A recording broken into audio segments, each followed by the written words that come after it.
వస్తే అక్కడ కనిపిస్తున్న మగాను పోయి బాధపడుతున్నారు జనాలు.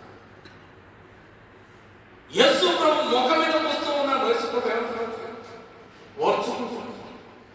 ఈ రోజున ప్రక్కన వస్తేనే గొడవ పడుతున్నారు జనాలు. యేసు ప్రభుకి ఎంత ఓర్పండి. యథార్థంగా ఆయన దేవుడు అనుకోవడానికి ఇది చాలా. హల్లెలూయా. అటువంటి దేవుడిని నమ్ముకొని అటువంటి దేవుడిని ఆరాధన చేస్తున్న నీ జీవితంలో ఓర్పు ఉందా? ఒక విషయం ఆలోచన చేద్దాం. ఎవరి కొరకు? నేనా పాపముల కొరకే కదా ఊహించుకుంటున్నాడు. నేనా పాపముల కొరకే అరచేతులతో కొట్టబడుతూ ఉన్నాడు. నేనా పాపముల కొరకే కదా ఇంత సహనాన్ని, ఇంత శ్రమను ఓర్చుకుంటా ఉన్నాడు, ఇంత ఓర్పు కలిగి ఉంటున్నాడు. అయితే నీలో ఓర్పు ఉందా? మొఖం మీద బొమ్మ వేస్తా ఉన్నా కూడా, అరచేతులతో కొడుతూ ఉన్నా, ఇదిగో యేసు ప్రభు మౌనముగా ఉన్నాడు.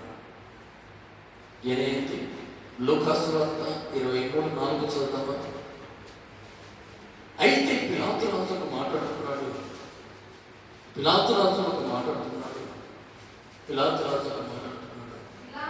పిలాతు